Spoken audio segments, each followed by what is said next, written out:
Advanced Accounting 7D, Investment in Common Stock, Equity Method, and the Differential. This is Ken Boyd, the owner of St. Louis Test Preparation. Here's our Facebook page, our email, and our website.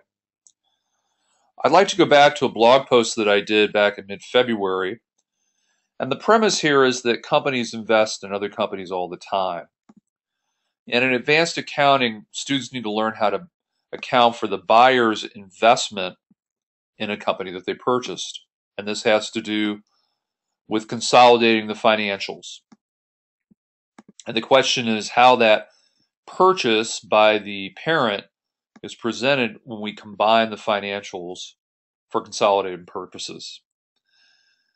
So let's assume that one company buys a controlling interest in another company. So Basic Jeans is a clothing manufacturer. Let's say they make blue jeans. They're buying 80% of the common stock of Hollywood Jeans, which will be the subsidiary, for $310,000. In most consolidation questions, they talk about buying the common stock because the common stock is the equity, the real value of the business. So what we buy common stock. So Basic Jeans, the parent has a controlling interest. They own more than the majority of the company at 80%. Now someone else, could be one person or a group, owns the non-controlling interest, the other 20% of Hollywood Jeans. So in consolidation, you have to account for both the controlling interest and the non-controlling interest, and we'll get to that in later videos. So the question is, Basic bought Hollywood. How do we value Basic's how do we value the fair market value for Hollywood Jeans? Hollywood, the company we're buying. Well, we can only base it on what somebody was willing to pay for the company, and we know that Basic Jeans paid $310,000 for 80% of Hollywood Jeans. So if we take $310,000 divided by 80%, we say that the total company, 100% of it, is worth $387,500. And the question is, well, if you're Basic and you're buying Hollywood, what exactly are you buying? Well, you're buying the equity section of the balance sheet. And for this example, the equity section contains common stock and retained earnings for a total equity on Hollywood's books, 100% of Hollywood, at $300,000. So you'll note that the first thing we do is value 100% of Hollywood and account for 100% of Hollywood's equity. Now we get to this term called the differential, which is defined as the company's total fair value, assuming that assets and liabilities are based at its fair value, less the equity on the balance sheet. Now, to expand fair value even further, we'll see in a minute how fair value can be not only the value of the assets on the balance sheet, but fair value can be even higher. It can be the amount somebody's willing to pay for the company. And that's the case, what we have here. Somebody was willing to pay a price that converted into a fair value based on that price of $387,500. There's the equity of the common stock and retained earnings that was on Hollywood's balance sheet, and the difference between the two is our differential. And what I did in the next blog is talk about, well, how do we account for that differential?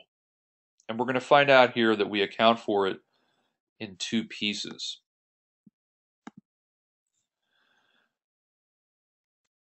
And to do that, we talk about Hollywood's net assets. The net assets represents assets minus net liabilities. Now, normally, we value things at historical cost, what you paid for assets, for example.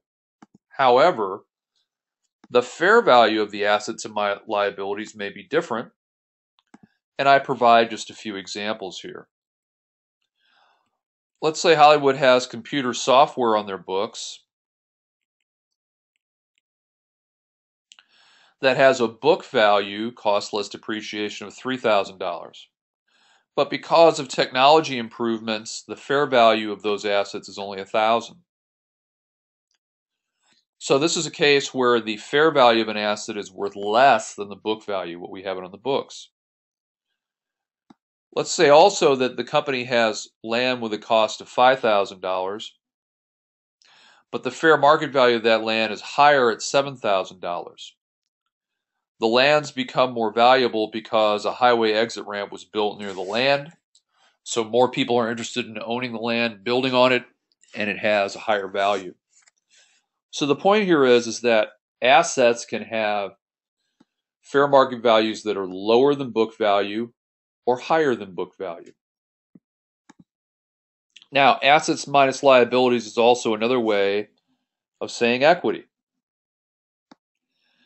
And I put a reminder here of the balance sheet formula, and it's assets minus liabilities equals equity, or you can move the equal sign and say that assets equals liabilities plus equity. You can say it either way. So the fair value of the assets can be different from the equity, and that is part of how we calculate the differential. So actually, we can think about the differential as the difference between three numbers. Here's the value of the company based on somebody buying 80% and paying $310,000. The total value of the company we saw was $387,500. Let's say the fair value of the assets and liabilities when we add them up is $350,000. And here's the equity number that you already saw, $300,000. So the total differential is the difference between the consideration amount and the equity. We saw that $87,500 already. But we split the differential into components, into two different parts. The first is on the consolidated balance sheet, we compare the fair market value of Hollywood's net assets at $350 versus the equity of $300, and that difference is $50,000 because the fair market value of the assets is $50,000 higher than before than the equity number. So that takes care of $50,000 of the differential. But bear in mind that the amount that was paid for the company was higher than the fair market value.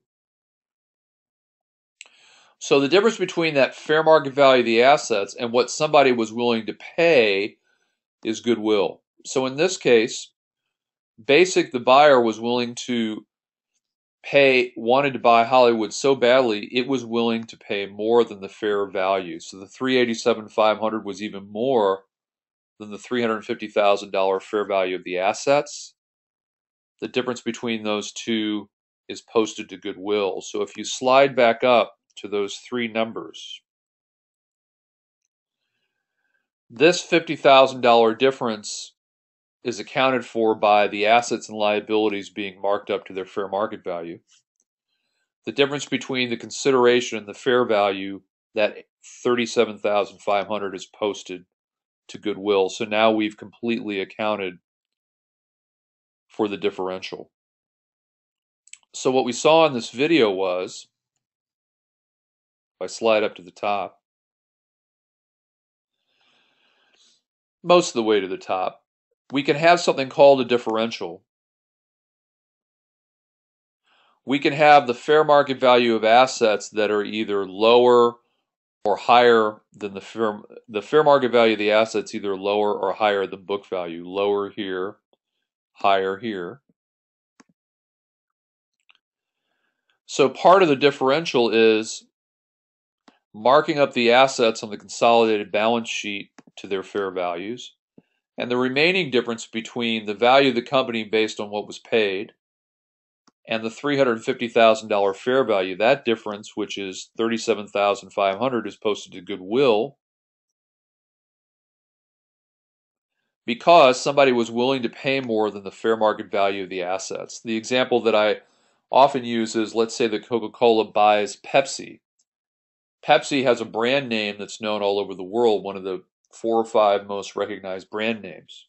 Pepsi would demand more than the fair market value of the assets, I would suspect, before they sold the company.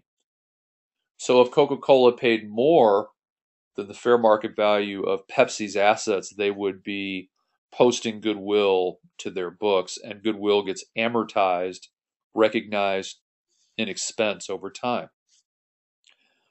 So that's as far as we'll get on the differential discussion. Remember, the book Cost Accounting for Dummies is now available on Amazon.com, and we teach the book for free online every week. I also have on my website, stltest.net, the toughest accounting classes, and I teach these topics. These are the topics in blue that I'm most always asked about in tutoring, and I teach them online in 90-minute sessions with small groups that are limited to 10 people. So if these areas are a concern to you, you can email me and get signed up for those courses, and we'll teach them continually through the year. Thanks for watching, and we'll see you next time.